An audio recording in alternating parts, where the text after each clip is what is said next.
The cold wind whistled through the empty streets as I walked alone, my footsteps echoing against the pavement. It was well past midnight, and I was making my way home from work. The glow of the streetlights cast long, eerie shadows that danced on the ground, giving the surroundings a sinister appearance. I pulled my coat tightly around me, trying to ward off the chill that seemed to seep into my bones. I had taken this shortcut plenty of times before, a narrow alley that cut through a row of old, dilapidated buildings. It was the quickest route home, and I had never given it a second thought. But tonight, something was different. The air felt heavier, and the silence was stifling. My heart began to race, a feeling of unease settling in the pit of my stomach. As I walked deeper into the alley, the flickering light above me buzzed, threatening to go out at any moment. I quickened my pace, eager to get out of the oppressive darkness.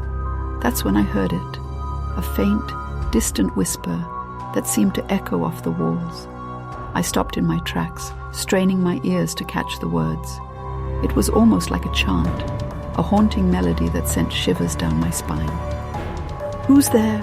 I called out, my voice trembling despite my attempts to sound brave. There was no response, just the low hum of the wind. I brushed it off as my imagination playing tricks on me and took another step forward. But as I did, the light above me suddenly went out, plunging me into complete darkness. Panic clawed at my throat, and I fumbled in my pocket for my phone, using its feeble glow to guide me. As I walked on, my phone's light revealed strange symbols etched into the walls, symbols that seemed to pulse with an otherworldly energy. My heart raced as I realized I had never seen anything like them before. A metallic scent hung in the air, a mix of rust and something far more sinister. I swallowed hard, the feeling of dread intensifying with every step I took. And then, out of the darkness, emerged a figure. Tall and gaunt, it moved towards me with an unnatural grace. My breath caught in my throat as I saw its eyes, or rather the lack thereof. Its eye sockets were empty voids, and yet I could feel its gaze on me. I stumbled back, my heart pounding in my chest. "Who are you?" I managed to choke out, my voice barely above a whisper. The figure didn't respond, but its lips curled into a malevolent smile. I turned to run, but my legs felt like lead, as if some invisible force was holding me in place. The figure continued to advance, its footsteps echoing ominously against the walls. I closed my eyes, desperately trying to will myself to move, to escape this nightmare. And then, a bone-chilling sensation crawled up my spine as I felt a cold breath against my ear.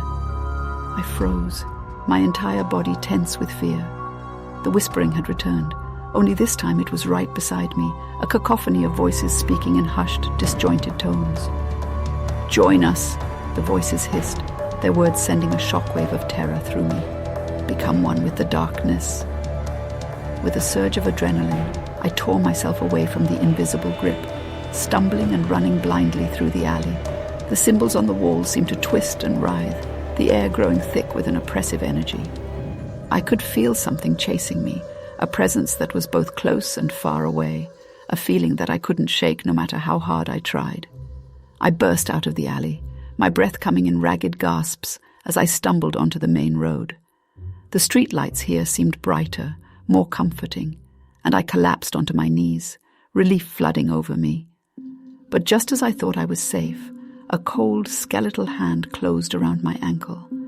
I screamed, a sound that seemed to pierce the very fabric of the night. I kicked and thrashed, finally breaking free from the grip. I scrambled to my feet and sprinted down the street, not daring to look back. I didn't stop until I reached the safety of my front door, my body drenched in sweat and my mind consumed by the horror I had just experienced.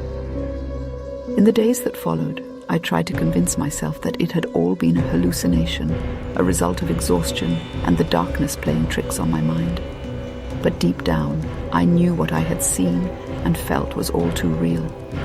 I couldn't shake the feeling that something had followed me from that alley, something that existed on the fringes of our reality, waiting for the right moment to make its presence known.